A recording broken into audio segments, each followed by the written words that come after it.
Hi, everyone. So glad to have you here today. Welcome to Cyndy's Friday Forums. These are a show that I started during COVID as a way to keep us all connected and informed. And I love talking to experts in subject matters that matter to you. And so today I'm so excited to have a whole panel of people that are going to talk about something that is very near and dear to our hearts, and that is financial aid, forums, awards, and just managing that whole college affordability component. So as you're logging in today, please put your name and your location so my guests in the panel can see this wonderful audience that you are. And also let us know what your role is. Are you a parent? Are you a counselor? Are you a student? Are you, what's your role? So we're so glad to have you here. I can see people are just coming in right and left. And as you're coming in and adding your information, today I have with me Robin from Puget Sound. I can't even say your last name, Robin. I can't say Tanya's last name either. So, I have McDonald. So that doesn't really count very much. But we have Tania from Goucher College. We also have Cori Murphy from Scholars. And we have Crystal Tate, who is an IC up in the Seattle, Washington area, and has her own. Crystal, what's your company name? It's Crystal College Planning. Oh, yeah, of course, of course. So as you can see, we've got all sorts of people. We've got people from Maryland, Massachusetts, Phoenix, Houston. We've got parents. We've got IECs, South Lake Tahoe. And this is a topic that is of great concern for not only us, but our students. And it's something that has been going through so much change, upheaval is probably the word I'm looking for. So as we're going through today, I'm seeing lots of names from people that I know that are very strong advocates for students and parents and for their own children in all parts of the country. So it's good to see everybody here. So Crystal, I'm going to turn it over to you and let's learn a little bit more about this topic. Yeah, Cyndy, thank you for having us.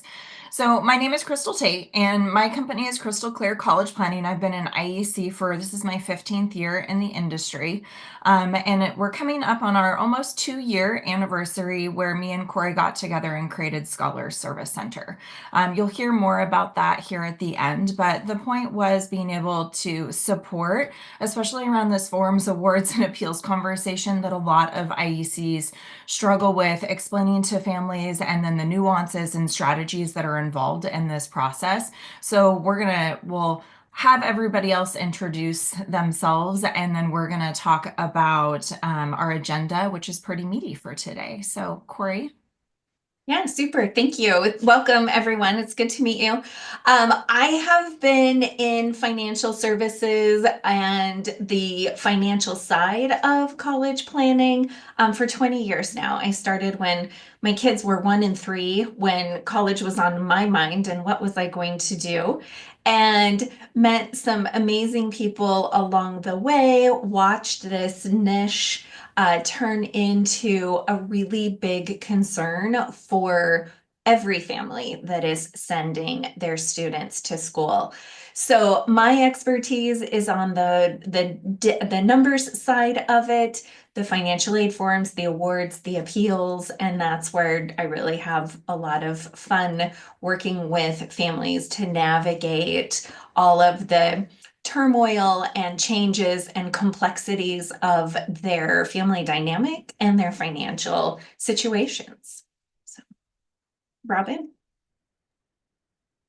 Hello, everyone. My name is Robin Aijian, Director of Undergraduate Admission at University of Puget Sound, where I've worked for 17 years. University of Puget Sound is A small liberal arts college, an independent national residential place, part of colleges that change lives, along with Goucher. We're located in Tacoma, Washington, about 35 miles south of Seattle.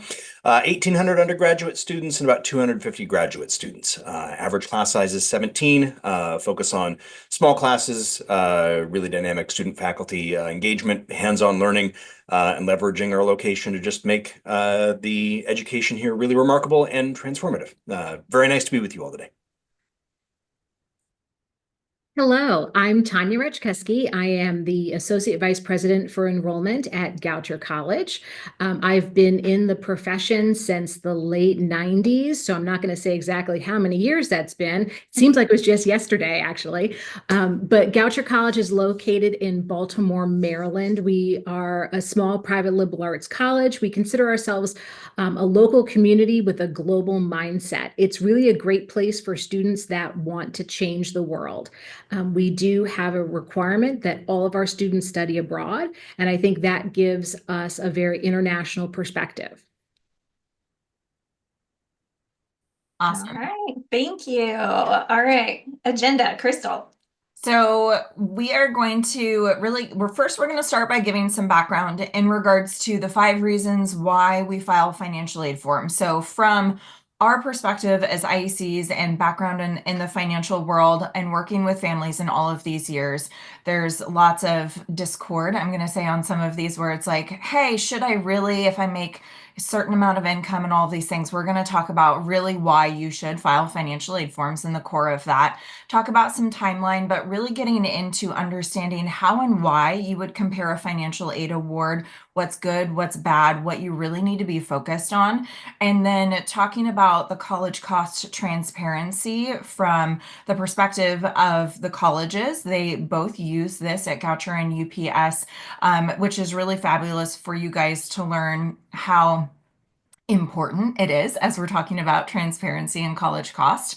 But we also have 4 fabulous case studies that we're going to go through at the end, putting into perspective from Goucher the different types of students and locations that maybe in situations families are in and the award offer accordingly. And then we're going to wrap it up by talking about how scholars kind of plays into this world of financial aid forms and support. So I'm going to let Cori kick it off. All right. Our 5 Super, thank you. So we talk to families a lot about why to file financial aid forms, and the colleges, UPS and Goucher, can back us up on that. But families sometimes feel like it's not worth the hassle, or they're told that it's a waste of time because they make too much money, they have too many assets, various reasons why. And there's really 5 reasons that families do need to file financial aid forms, regardless of income or assets, regardless of if they're going to, pay cash for college or use a 529 account, whatever that might be. So number 1, you want to file financial aid forms for financial aid. And that may seem a little redundant, but the fact is that the college needs and wants to make sure that you're not eligible for any federal or state need-based aid before they go and dip into their institutional funds for grants and scholarships. They need to be good stewards of their money, so help them go use the other people's money first. And that also includes the merit scholarships. Sometimes you'll get in the process, and if we initially apply as no need and don't submit the FAFSA, there may not be an opportunity later to change your mind and apply for financial aid later. So we just want to do it right out front, get it in, check that off to your to-do list. The second reason is we file financial aid forms for admissions. Experience shows that if you are a family of means and you're submitting financial aid forms, that could improve your chances of admissions. Like, colleges can't discount as much as they would love to every single student that comes their way. They need, it's the business of it. We need full pays to do discounts to the others. So it may slick that admissions decision. There's different rhetoric and reports out there, but it is estimated that about admission rates are about 20% higher for those who have submitted financial aid forms compared to those who have not. And then we do it for, as parents, I say we do it for accountability. Accountability can be built into this process when we have our kids use those student loans. My daughter's a senior in her degree right now, and it's worked pretty well. Parents can make a deal with the student, something like when they graduate, you'll pay those loans off. Or when they graduate with A's and B's, strike those deals. When they're out of our home, what kind of pull do we have? And so this can be something. And we must file the FAFSA to participate in any federal loan program. Number 4, we do it for enrollment management. And I think we'll speak to this a little bit later, but enrollment management research shows that demonstrated interest is a factor in admissions. And filing financial aid forms is a way to demonstrate interest. They want to make sure that they are keeping your interest as a prospective student, and you'll see those incentives. It's a $500 FAFSA filing scholarship or a $1,000 early application scholarship. Those are things that are playing into enrollment management. And then number 5, we do it for graduation, right? The colleges want to see that you're emotionally, that you're financially willing and able to get your student across that finish line.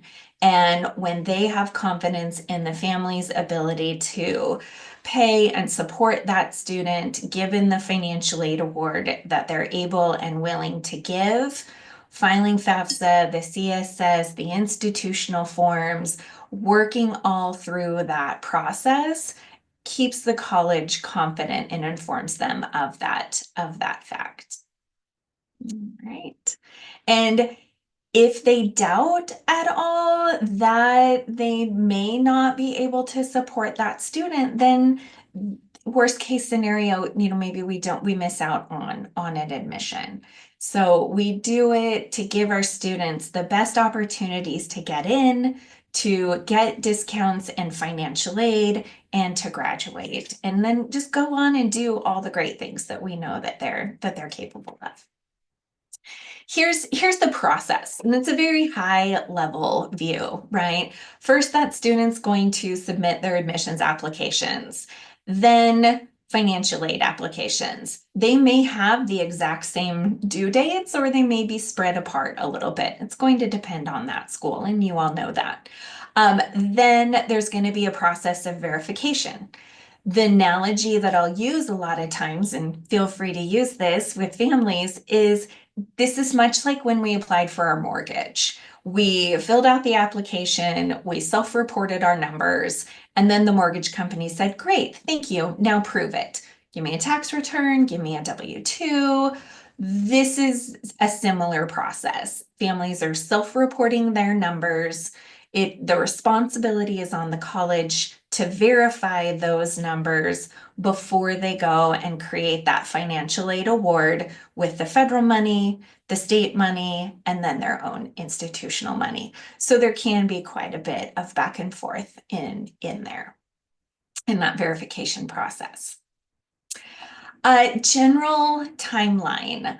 Generally, October, November is when the CSS profile is going to open, and then those first deadlines are going to come for the CSS on November 1. Those are your early decision and your early actions. FAFSA, October, November, cross your fingers this year. We'll see. If you've been around long enough, it was January. And then a few years ago, it got bumped to October. And then last year, with all the changes to the hardware and the platform that the FAFSA was processed on, we got delayed. It opened this year, October. So we'll see. But we're going to leave this here, October, November. Open with those deadlines for FAFSA coming, and you'll see the colleges state them. It's really a priority deadline. So some colleges will come out and say, we need you to do your financial aid forms by this date to be considered for merit scholarships. Technically, you can file the FAFSA even after the academic year has started to access the federal aid. But because it's a free application, colleges will use it to allocate their own institutional money on the need side and the merit side. So that's what's happening if you see those early deadlines out there. And then kind of January through April, colleges are processing those forms. They're getting out award letters to students. Some are quicker to the draw, and others drag that process out. It depends on a lot of variables there. So that can be a real marathon for families. They've rushed to get everything in, and now it's an exercise in patience until we get the award letters back. In that time, verification documents, in that time, appeals, even into April. As you know, May 1 is decision day, but there's a lot of automation and automated emails that are pushing students to make deposits. And I always say to families, appreciate that the college is as anxious to get you to say yes as you are to pick your one final, right? So we're all in good company. And then that June, even July time period is when we can go and secure loans and do those pieces. So general timeline here, college specific timeline will have specific dates in there. Okay. And then comparing awards side by side. This is a Google sheet that I think we're sharing it with everyone on the call. There's a few tabs on the bottom, but this sheet is great because it allows families to plug in the cost of attendance, plug in those miscellaneous expenses if they want to consider those as part of the net cost or leave those out, compare side by side. Have those conversations of what colleges are our best fit academically, socially, and then here's the numbers. Do we have an opportunity to appeal? And we'll get into the whys around that. But the yellow, here's our college costs. Here's our free money, whether it's a scholarship, a grant, Pell Grant there. Here's our self-help, like the loans, subsidized, unsubsidized, if the family's planning on putting a plus loan in there. So we're tallying the financial aid, and then the net remaining costs are penciling out on the bottom. So something like this is super helpful for a family to plug their numbers in and do that comparison side by side. All right, reasons to appeal. Right now, everyone's asking, can we appeal? How do we get more money? There's two different categories. There is a special circumstance appeal. If there is a reduction of income, right? When we did financial aid forms, it's prior year. A lot can happen in that prior year. So Parents change jobs, retire, lose jobs. We're hearing that turmoil now. Private school tuition, if we have a death or disability of a parent, if we have extended family that we are providing support for, medical expenses. These are documented reasons that affect a family's ability to pay. There's a divorce or separation. Maybe there was a severance, or we had to withdraw money out of an account, which caused a taxable event. That makes our student aid index go up. Can that school remove that one-time increase of income? We lose businesses, things happen, right? So on a special circumstance, we absolutely want to bring that to the college's attention and see if there's what can be done about that. Then there's other reasons to appeal or have conversations with the schools that you're considering. It may be that you do the sheet or that families are comparing their net costs and they have like schools, but we're off a bit, a few $1,000s maybe. It is appropriate to have a conversation about this. This is a lot of money. The colleges, want an opportunity to get you to come to their school. They want you there, just like you want to be there. So those are good appeals. If the college is historically one that meets a certain percentage of need and that didn't happen for your student, that may be an appeal. Single parents, single incomes, there is not another parent there to go and get a job and generate more income. Multiple kids in school, right? They took that factor back off the FAFSA and the student aid index, although it's still reported to the colleges. They see it, and then it's up to that college whether or not they're going to take that into consideration. They don't take that into consideration when they're allocating federal money or state money, but when they're doing their own institutional money, then they certainly can. Maybe the family income has only been high, in the last couple of years. It hasn't been a long time. Those kinds of things that are different now as compared to when those financial aid forms were submitted. And then the last bit on this slide is what to take into consideration when you are appealing to the financial aid or the admissions offices. So we're not going to appeal to all the schools, right? We need to narrow it down to the final 2 or 3 that your student is considering. And then we need to look at where are they positioned in that freshman class of the college. If we're average, we're below average at that school, we're not going to have a good opportunity for an appeal. Where if a student is positioned well, if they're elevated in the applicant pool, that school may be more compelled to have that conversation. Are the schools that we're comparing like schools? Are those schools' average GPAs and test scores this similar? Are the schools the same in location, size? Is it a public school and a private school? Those are not apples to apples comparisons. So we're looking to appeal and have conversations with colleges that are similar, with colleges that compete with each other, with colleges that can be compelled to come to the table and help your family make this more affordable.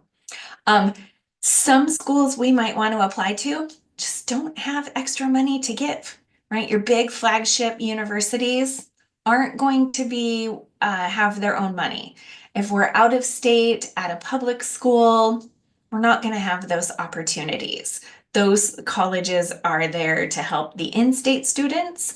The out-of-state students come, great, but we're not going to have those opportunities to appeal when we're an out-of-state student. And then this is often missed. We're appealing on the net cost. we can't appeal direct scholarship amounts, right? If one school gave us 25 and the other school gave us 25, but one school cost 80 and the other is 60, that we really do have to appeal the net costs of those. And then in that process, we will also look at the college's enrollment yield. Enrollment yield is what percentage of students did that college accept compared to how many or what percentage actually enrolled. Okay, if that's a low enrollment yield, then that's our clue that this college needs to work a little harder to get those students, or a lot harder to get those students. If the enrollment yield is high, that school knows that there's plenty of other families who will come and fill those seats. It's just like in business. And that's why I smile, and it's fascinating. It's marketing and it's business principles. So we'll look at the enrollment yield as well when we're looking at where do we have the opportunities to ask for more money and help these students and parents advocate for lower net costs. How to appeal. So with a special circumstance, there's always going to be a form. There's going to be a form to indicate what the special circumstance is, a letter of explanation. There's going to be tax returns. There's going to be W-2s. I was working on one this morning.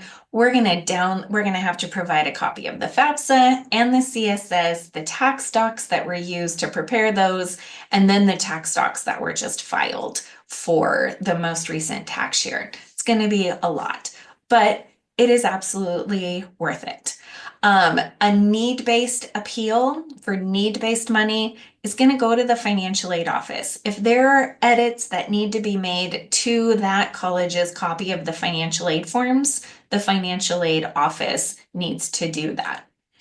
If there is, I would also tag the admissions office or the Office of Enrollment Management. Reason being, the financial aid office is responsible for administering financial aid. Admissions office or the enrollment management office, they're responsible for securing student enrollment. So on a need-based appeal, we may see where they work together. On a merit-based appeal, that is strictly the admissions office, the enrollment management office. If we're looking for them to close the gap because we have a competing school or the student has achieved something more that we want considered in that merit offer, that is strictly going to be to the admissions or the enrollment management office. Last few bits from me, things that are helpful.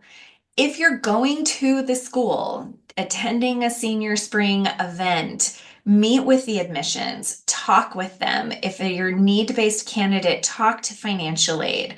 Bring your written appeal letter, your supporting documents, state those compelling reasons to them in person. You're again demonstrating your want to be there and having a personal conversation. If you have a school representative, if your student has been in touch with their admissions rep, go ahead, ask, is there anything more that I could be doing to secure additional aid or scholarships? Now, as an admitted student later, the ask for scholarships never ends while they're in college. That may be the secretary of the department that they're majoring in, the professors that they're building relationships with. It is an awareness all throughout the college years. And follow-up is going to be key. You or your students, your clients, they need to be in contact. They need to email. They may have to initiate that follow-up within the 3 to 5 days. Typically, for submitting a special circumstance, there's a confirmation of the receipt back. But if you don't hear back after submitting that, call, email, be consistent. That is how it's going to pay off. And then I think I mentioned but I'll say it again, not all schools will consider the competing merit offers, and that is their prerogative. I am in the western part of the country, so I see it from Gonzaga, University of Denver, Colorado School of Mines, UW. They just say no because they don't have to. They know that they're going to fill their seats anyway. So it's an assessment of where are opportunities, what does that appeal look like, and how can we help that family advocate for additional funds. Every little bit helps to reduce their net costs. All right, this is where I hand it over to Robin. Just realized I was muted.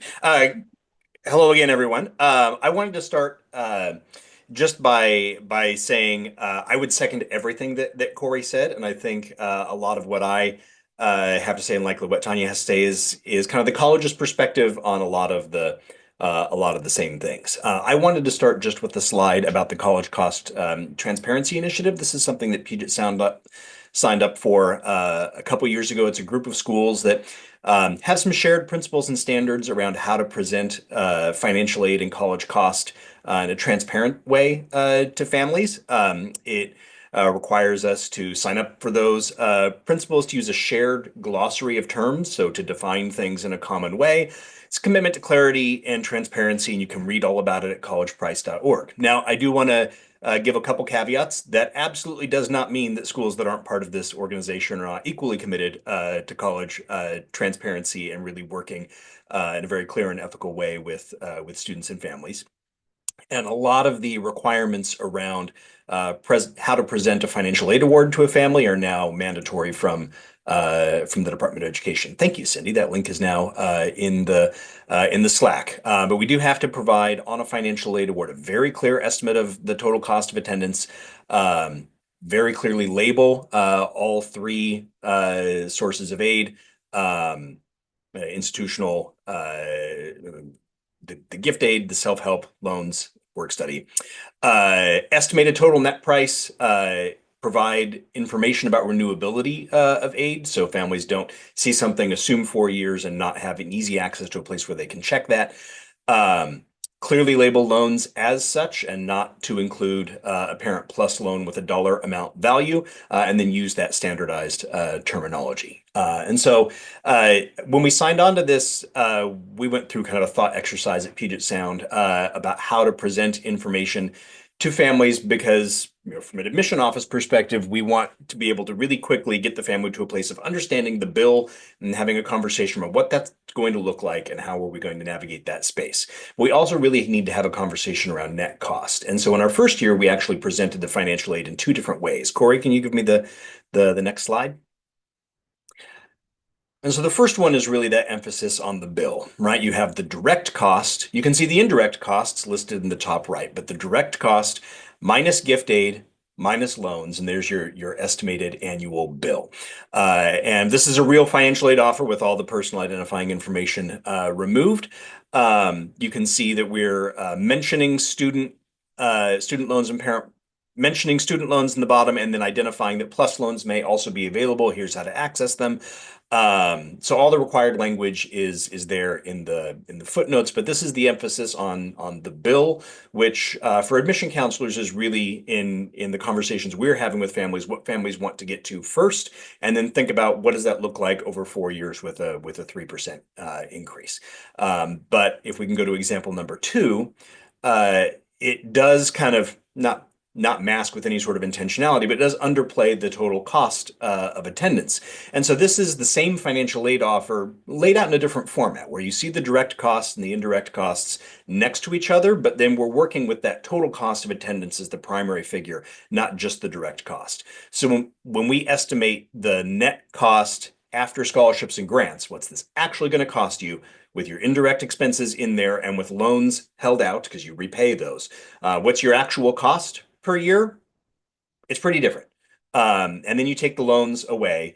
If there were work study, that would be listed below the estimated costs outstanding, not covered by scholarships, grants, and loans. So really really differentiating it and giving the most clear picture of what's the financial commitment with everything considered, even those things that the college doesn't bill.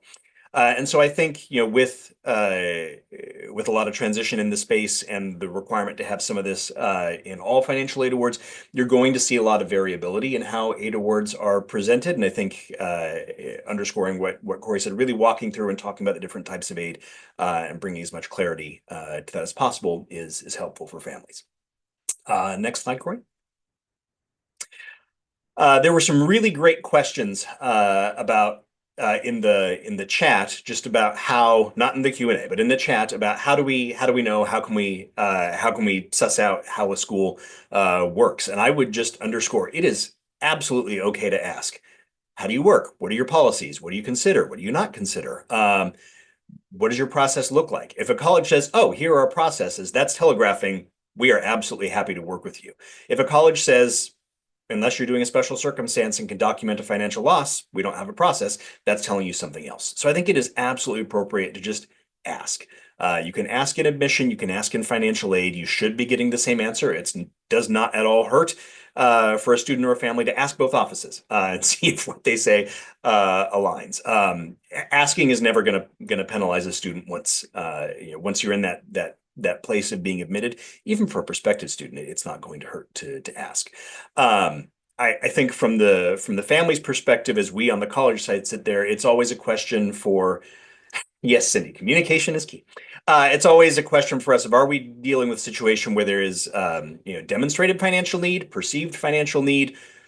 I've heard the phrase want-based need floated out there before, but sort of what's the nature of the appeal? And demonstrated need is really referring to that situation where you're taking the cost of attendance, subtracting the student aid index, and getting an actual figure that says this is the demonstrated need. That is a technical term. And that is a really, really valuable way for families to think about it if they're going to go down the route of a special circumstance or a professional judgment.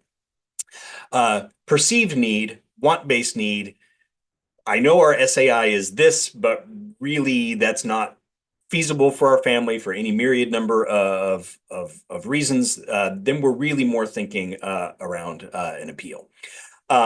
University of Puget Sound is using special circumstances for all the situations that Cori described, and when there is a second student in college. And the caveat there is that actually has to be a demonstrated expense. And we found ourselves in a couple tricky situations where there were twins going into college at the same time, and we couldn't document an expense yet, but had to think about how to help that family qualify for additional aid, which would immediately be available to them once they had the documented expense. Loss of income, medical expenses not covered by insurance, all the other situations that Cori outlined. There was a great question in the chat about how can we help families that have been impacted by the LA fires. I think this is a really great case study for this, because there may be ways that they can document actual losses in this year and go through a special circumstance. If they can't actually document the losses down to a dollar value, then we also need to have a conversation about an appeal that's more narrative in its approach, not based on just the numbers, because there's certainly going to be ways that a family will be impacted more long-term that a special circumstance isn't going to be able to capture, again, because you're not able to document that loss yet. There's a really wide range of approaches to appeals. At Puget Sound, we like appeal, not negotiation, because it tends to be one ask and one response, where we tend not to be a place that is going to get asked once, respond once, and then get asked again. That's not how we work. Some colleges do. There are a wide range of approaches at Puget Sound and at Goucher. There's a form, there's a committee, and I would certainly invite Tania to come in and offer any insight here in a moment. Students have to and families have a conversation with their admission counselor for the appeals process. So as Cori said, this is not a financial aid office conversation. And for us, they really range from, we really like Puget Sound, but you're $25,000 a year more expensive than our other offers, and that's tricky. Is it possible to get a little more, or we're really, really close to being able to make this work financially? An additional $2,000-$3,000 a year is really going to help. Here are the reasons why. There are all kinds of reasons that we would entertain an appeal. Tania, anything you want to add about how Goucher handles these? Yes, so we definitely have a committee. Most of the appeals do come through the admissions office. So a prospective student or their parents would reach out to the assigned admissions counselor.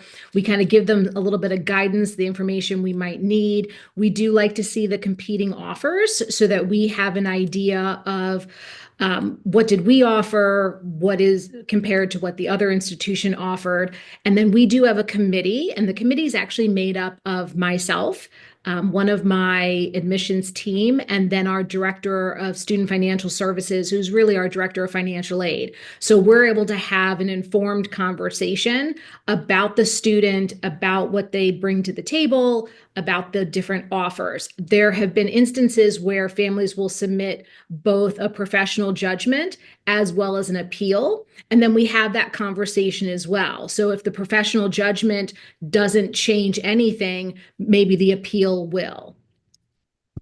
Yeah, we're in lockstep with you there, although we order them. We always ask a family that maybe has a professional judgment special cert to complete that process first before the appeal is considered.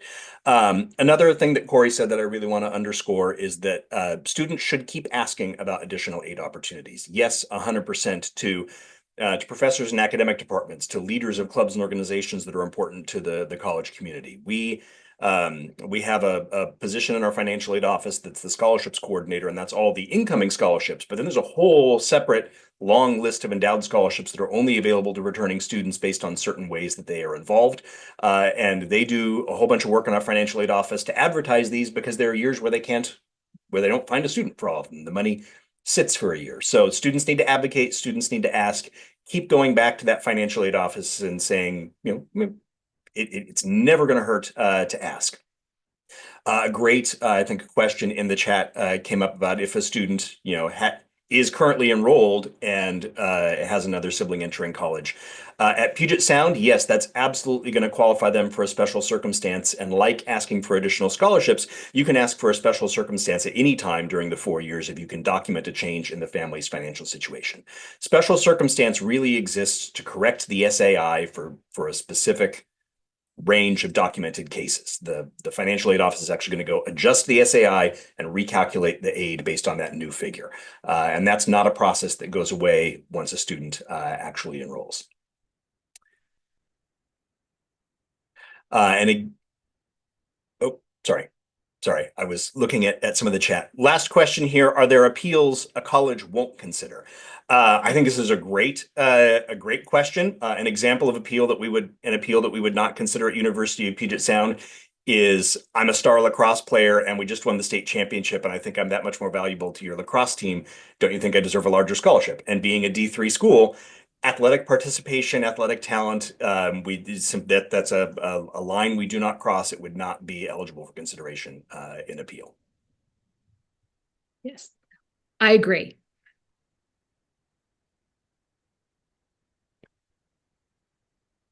Okay, so this is an opportunity for us to actually look at some real live aid awards. So we'll have 4 different students with 4 different circumstances.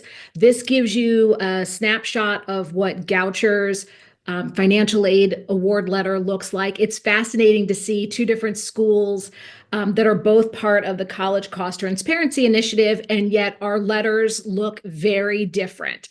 So even with the same guidelines, we all have different structures. So it can be a little bit confusing when you're comparing institutions' offers. Okay, so student number 1, the family has an SAI of 40,482. The student had a 3.5 GPA. Top half of the class at a small public high school within the state of Maryland. They have 2 older siblings in college. The student received both a mix of merit, need-based aid, and then the special award specifically for students that have multiple in college. We made a decision as an institution to add that on the front end. We felt that that was something that would be a big concern for families, and we wanted to go ahead and address that concern. And it allows us to save time, honestly, in the process, because we figured most families would have those questions. We also went back and looked at our current students that the old FAFSA had accounted for that. And then we were able to give them additional aid in order to make up for that change. We didn't want our current students to be penalized because of the change in the FAFSA circumstance. And then this letter gives you the bottom line for the students, whether it is with the scholarships and grants alone, and then with the loans added in. Okay, let's go to the next one. Okay, so for 2, 3, and 4, we're just showing the financial aid piece of the letter. So student number 2, their family had an SAI of 2,726. This student is homeschooled, and they are a resident of Maryland, but too far to commute to campus. Students have to be within 30 miles of our campus in order to be allowed to live at home, and they have to live with their parents. This student received $32,000 in merit. They received institutional need-based aid, and they also received in-state dollars. So you can see on the award, the Sellinger grant that's state dollars. So this gives you an idea of a package that's going to have both state aid, institutional aid, as well as federal aid. And then with the loans, you can see where it gets the student down to. We are not an institution that meets full demonstrated need. We try. We certainly want to make it as affordable as possible. And for most of our Maryland students, particularly the students that are Pell eligible or full Pell eligible, we're able to get them very close to, or actually entirely up to the full need for that population of students. Because again, Maryland historically, we don't know what will continue, but historically Maryland has been very generous to its Pell eligible students. We can go to the next one. This next one, this student actually had a negative SAI. And so that was something that was a new feature of the FAFSA with the reconfiguration. Again, the student is a Maryland resident. They live at home, middle of the class, with a GPA that's a little bit below 3.0. So they did receive a lower merit scholarship. Oh, we're somehow on number 4. Sorry about that. Okay. Oh, there we go. Number 3. Okay. The student would received one of our lower merit scholarships, and they're Pell eligible. So this gives you an idea of just how low we're able to get in terms of a student who has significant demonstrated need. And then we'll go to student number 4. Okay, this student is interesting. So their SAI is 28,030. They are really one of our top applicants. They're a resident of Virginia. They've got a GPA that's very close to 4.0, and they go to a great independent school in Virginia. That's something that admissions offices, we get to know the strength of the high schools, and that helps us as we're figuring out where does the student fall within our applicant pool. So they received our highest merit award, our presidential $40,000 a year. They were actually invited to compete for our, what we call our Dorsey Scholarship, named after one of our presidents. It allows students to compete for a full tuition scholarship. This student decided to not compete for that, and so missed out on an opportunity to have additional merit-based award. And when I think about a student coming from the state of Virginia who is top of their class, I think that they're probably thinking about one of the flagship institutions in Virginia. And so in my mind, I'm looking at the student and saying, okay, well, cost of attendance at, for example, UVA would be over $40,000. And we are certainly coming in at their out-of-pocket being less than that. So those are our 4 examples.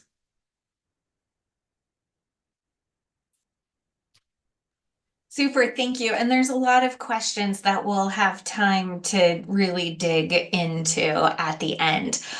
So before we do that, we just wanted to close with a little bit about Scholars and who we are. So at Scholars, we are supporting educational consultants in helping families navigate the financial side of college planning, helping them navigate the things that we are going over today. So for IECs on the call, we have expert support in the forms filing, in the award analysis, and the appeals process that is available to you at wholesale costs. And what we are doing is we are simplifying that process for families. We are saving them time, we're saving them stress, and we're advocating with them to save them money. We are, in doing that, we are enhancing the IEC's services and the value that you are bringing to your families. Last year, that value and that savings was upwards of $8.2 million in grants and scholarships. So free money, not work study, not loans, just the free money. And we average about $62,000 saved per student, per family that we work with. So we can show you how to integrate this kind of service into your practice. We can help you create new revenue streams while you collaborate with us who are experts on this side of it. So it is an opportunity for you to enhance your offerings, provide more value to your families who are navigating this college planning road. Okay, so super. Here's all of our contact information. Mine, Crystal, Robin, Tania, thank you so much for being here. If you want to reach out to anybody individually, there you're at, there you are. Down here in the blue, if you want to know more about Scholars, there's our website. And then if you are an IEC or a consultant on this call and you want to talk to me more about your business, then come my way. Be happy to schedule with you and have that conversation. If you're a family on this call and you have more questions about your personal situation with financial aid, with appeals, with net costs, then email Crystal and she'll be happy to have that conversation and with you as well. All right, Cyndy, I think it's turn over to you to moderate questions for all of us. Yes, thank you very much. You have packed so much information into this short period of time. I must say I'm very impressed. Yeah, this could be a 3-hour workshop in and of itself. And so, and actually I am going to be offering a 3-hour strategic enrollment management financial aid workshop in the next few weeks. So I'll put a link in to that in the chat, and it'll also be on my website. I took some notes and we have several questions, so I don't know that we'll have time to get to them all, but I wanted to point out something, and this is one of the questions on the chatter, and the question is, where does this data come from? That 20% of the admissions is higher, and some of the other data points that you use. Where does that data come from? Sure. So it's not a specific data, the piece of data that's reported, but I think Tania can speak to how they look at students who file financial aid forms in their rubric of making decisions. Yeah, so I can share that we're going to admit students based on their holistic review of their application. And that's actually a little bit of an answer to another question that I did see about how do colleges take special talents into consideration. Mm-hmm. So we use a holistic review with our application process. When it comes to merit, we actually put merit in the decision letter, so families know right up front what their merit would be. And then once the FAFSAs start coming in, we do look at that information. We have found that when a student has submitted their FAFSA and visited, they're significantly more likely to enroll. So we like to encourage the FAFSA and certainly the visits in order to help with our ultimate yield. I'll jump in and say I have the data for 2 years ago. Our yield rate for students who filed a FAFSA, regardless of their level of need, was 13 percentage points higher than those who had not. And we do not quantify demonstrated interest as part of our application review, but we do strongly encourage FAFSA submission because it correlates to higher yield, more interest, and we can best serve students through the process.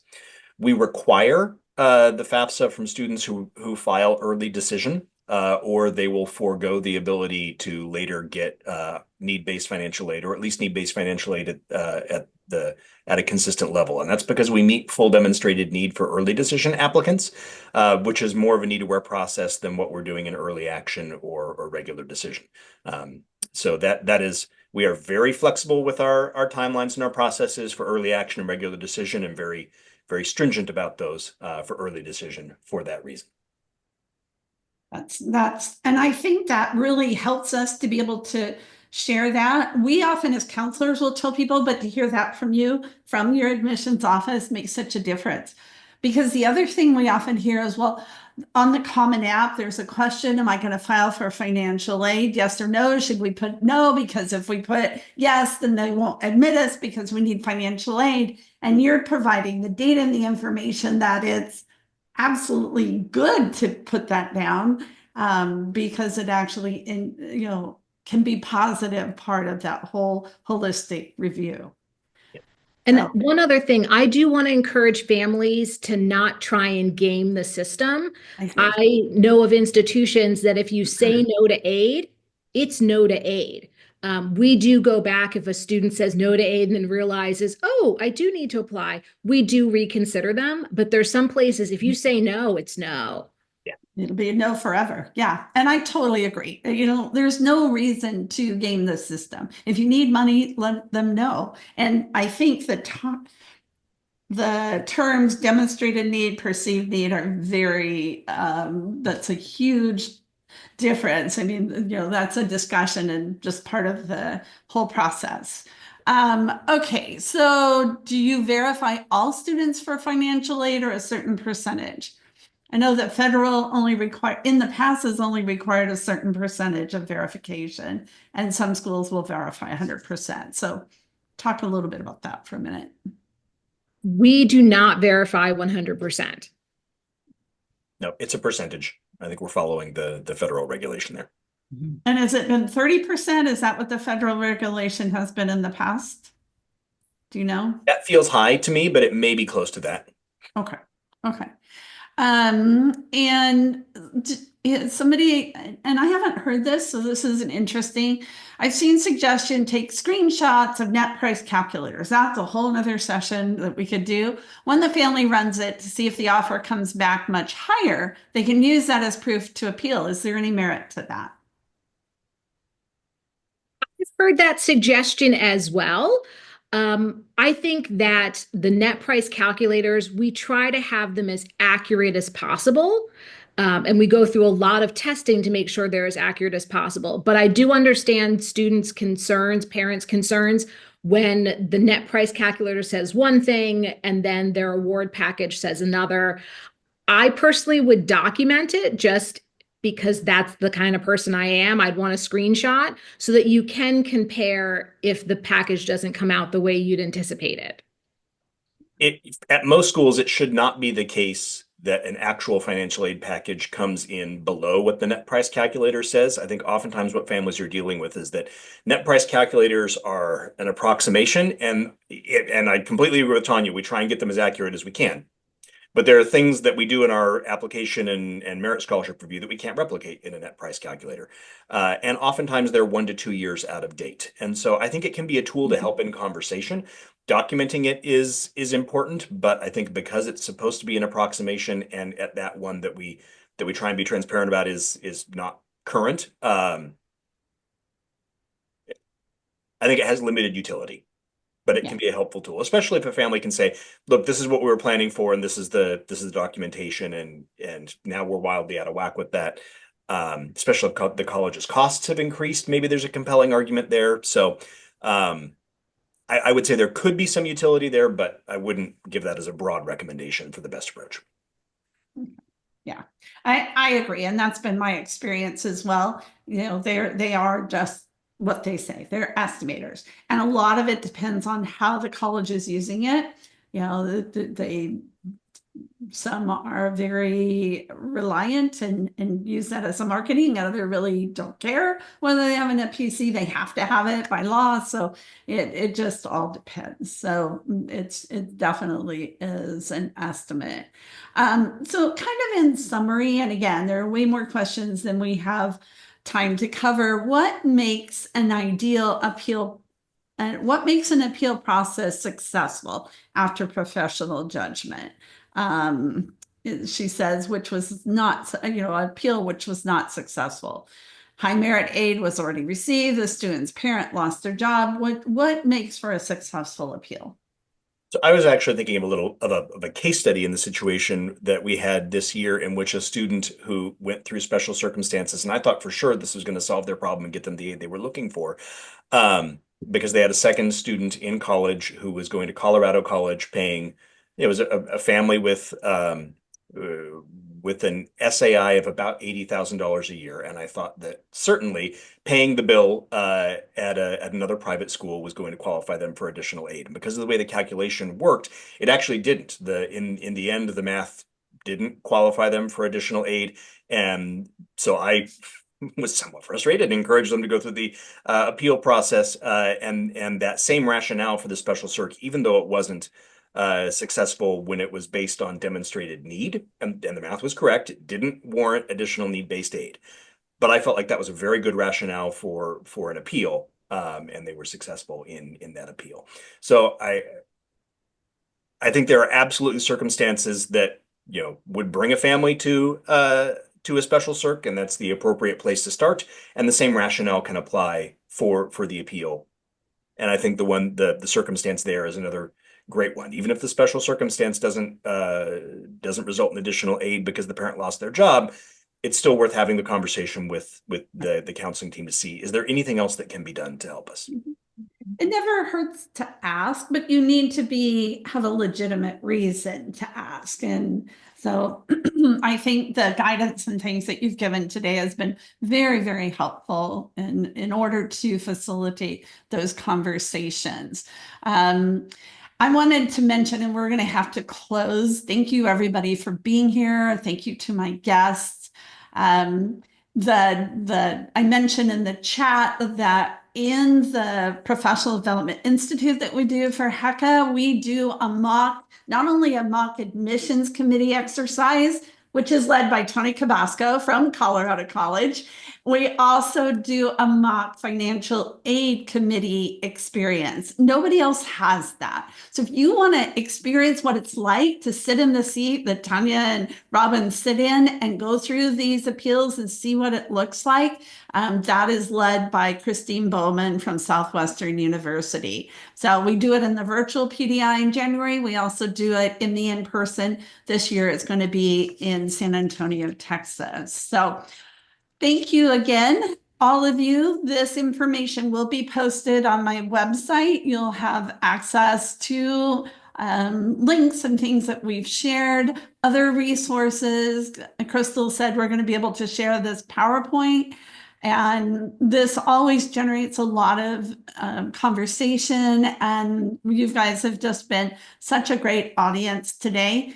Next week, I'm going to have Louis Newman come and join me. He's a former Dean of Student Services at Stanford, and he also now works with college counselors. And he's going to talk about the questions we can have students ask to really learn about the fit for colleges as they're exploring colleges. And he's got some really precise data sources that that he's put together. So you won't want to miss that. And that's going to be next Friday. So thank you, everyone, and have a great weekend. I have the very best audience of all, and I appreciate everybody coming together to share this time and share your knowledge and expertise. I started off doing financial aid consulting, so this is near and dear to my heart. And I was one of those Pell Grant students who had no clue how to pay for college or what it was like. And I have a whole backstory on that really put me where I am right now. So thank you, Tania. Thank you, Cori, Robin, and Crystal. And thank you, everyone, for being here today. This ends our webinar for today, and have a great weekend.